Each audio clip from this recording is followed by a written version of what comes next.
Olá, estudante. Na nossa aula ao vivo de hoje, nós vamos comentar um pouquinho sobre uma das questões do ENAD, né? Então, o ENAD aconteceu na semana passada e a gente fez uma preparação muito grande para as questões de asserção-razão, né? E quem fez o ENAD, aí a turma que fez, viu que teve muita questão, né, de asserção-razão, tanto entre as questões gerais, né, de conteúdos gerais, quanto nas questões específicas. Então, eu escolhi uma das específicas, que está próxima aí dos conteúdos que a gente trabalha na nossa disciplina, para a gente falar sobre ela aqui em sala de aula como uma maneira de reforçar, né, esses procedimentos que a gente tem alertado, né, para que vocês possam estar aí bem alertas, né, para esse tipo de questão.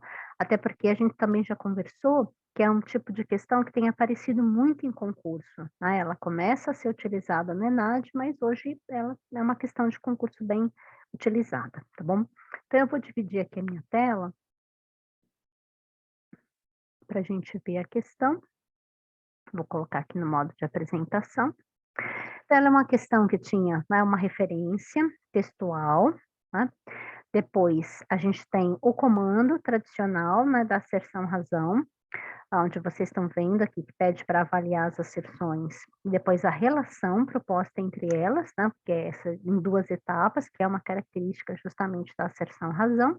Lembrando que a asserção quer dizer, né, uma afirmação, e razão, uma proposta de se estabelecer, né, uma relação de consequência, né, de lógica, de causa e efeito entre essas 2 afirmações. E aí tem um elemento que a gente reconhece super rápido, que é esse porquê, né, entre as 2 asserções ou 2 afirmações. Bom, então eu peguei a questão 11, mas na verdade a prova teve várias, né, questões de asserção à razão, peguei uma delas. A arte desperta os sentidos pela fruição. A arte é generosa e inclusiva, dá prazer. A arte é uma oferenda da vida, que pode ter muitas identidades. Pode ser ação, musicalidade ou visualidade, gastronomia, arquitetura, artefato, teatro, performance e mais, né. Então essa questão híbrida, né, da multiplicidade de possibilidades que a gente pode ter, né, de experiências através da arte, é uma questão que a gente trabalha bastante na disciplina.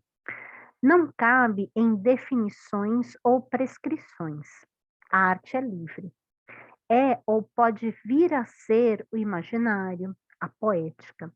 Pode ser atividade humana que recria a realidade. Pode ser emocional, pode ser evento artístico e pode ser pedagógica.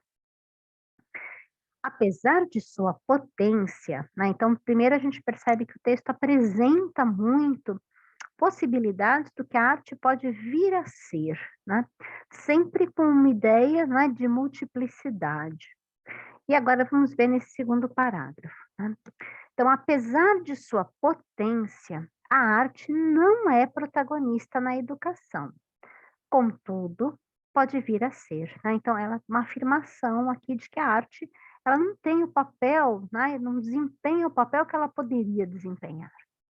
O encontro entre a prática artística, a prática pedagógica e o conhecimento científico tem essa potência e, ao mesmo tempo, define conceitualmente a arteografia. Então, aqui é um termo, né, artografia, que foi cunhado aqui, que é uma expressão, né, que foi cunhada para falar, né, de um tipo de abordagem da arte enquanto processo de pesquisa visual, né, que é significada por Irving como encontro constituído por meio de compreensões, experiências e representações artísticas e textuais. Esse encontro é entendido como uma interseção que modifica a forma de apreensão do conhecimento, uma vez que se situa em um espaço do novo e do inesperado, o evento. Esse, por sua vez, provoca outros olhares, outros eventos e novas conexões, né? Então essa ideia de que você é possível, através da arte, você reescrever a experiência com a realidade. E o texto está trabalhando o quê, né? Tá trabalhando a ideia de que na educação a arte poderia essa ter esse objetivo, ter essa ação, não é, de provocar essa transformação do olhar, através da criação de novas conexões, né, do estudante com aquilo que ele está vivendo, com o seu entendimento de mundo e com essas novas possibilidades de compreensão ampliada da realidade que ele pode ter por meio da arte, né. Então aí, a partir desse texto que a gente interpretou aqui, vem o comando, né. Então a partir desse contexto, avalie as asserções a seguir e a relação proposta entre elas. Então agora a gente vai ler o que é chamado de asserção, asserções, né, ou poderíamos simplesmente dizer afirmações. As articulações da arte com a teoria e a pesquisa, e em especial com a prática pedagógica, propiciam, no âmbito escolar, uma abordagem capaz de ressignificar as imagens no universo de imagens em que o indivíduo está imerso, né. Então, é verdadeiro que a arte tem essa potência, né, de articular teoria, pesquisa, né, e principalmente, né, você trazer novos significados, isto é, ressignificar esse imaginário, né, em que a gente está, extremamente, né, imbricado na nossa experiência cotidiana, né, sem dúvida, tá. Então, primeira afirmativa, verdadeira. Vamos para a segunda, né. Na perspectiva interdisciplinar da arte, entende-se que as imagens são concebidas como táticas de poder empregadas por diferentes grupos sociais, em sua luta pela legitimação de valores e crenças, né. É verdadeiro isso?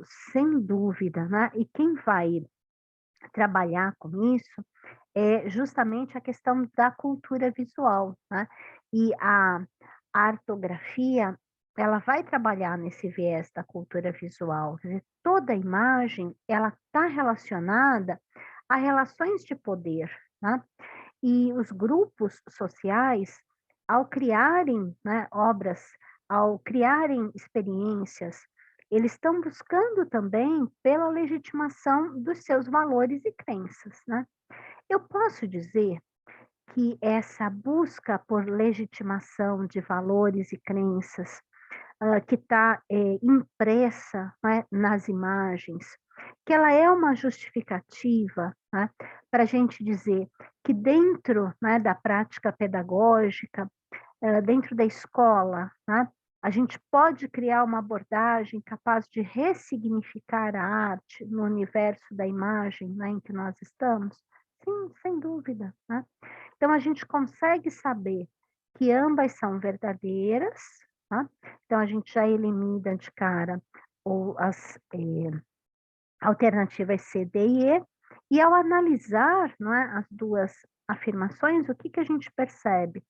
Que a gente tem a 2 como uma justificativa, sim, da 1, né. Quer dizer, quando eu consigo perceber as relações de poder, quando eu consigo, através da pesquisa, quando eu consigo através da teoria, quando eu consigo através da renovação da percepção e de uma ressignificação da experiência artística, né, reconhecer, na imagem todo o potencial, né, e não só na imagem, mas reconhecer na experiência artística todo o potencial que ela carrega, né, a gente é sim, capaz de ressignificar, né, essa experiência de fruição, ela está bem aqui no comecinho do texto, né, dentro da nossa, experiência educativa com arte, né. Então, a gente vê que é uma questão, que tem um texto super interessante, mais complexo, né, que depende aí de uma interpretação. A gente tem 2 asserções que também dependem de interpretação, mas que a gente consegue perceber que são verdadeiras, e quando a gente, não é, faz a leitura invertendo e propondo a ideia aqui da 2, né, como uma motivação para o que é descrito na 1, e percebe que isso, né, tem lógica, estabelece relação, Então a gente percebe que a segunda justifica a primeira, né, então a resposta está aqui, é o item A, tá bem? Bom, então eu vou romper aqui o nosso compartilhamento. Espero que você tenha gostado, né, de rever aí um pouco das nossas estratégias de como solucionar as questões de asserção-razão. Se você fez o ENAD, espero que você tenha feito uma boa prova, e a gente agradece muito todo o empenho de todos os estudantes. Se você não fez o ENAD esse ano, também não tem problema, porque a gente já tem conversado bastante, né, que essas questões são questões de concurso, e eu desejo que você se saia muito bem, né, em todos os concursos que você possa vir a fazer ainda, e também para as disciplinas do curso, que ainda não acabou. E a gente vai ter ainda um período, né, de estudo pela frente, em que vocês vão mais uma vez se deparar com esse tipo de questão. Pessoal, então até breve e nos vemos na próxima aula ao vivo.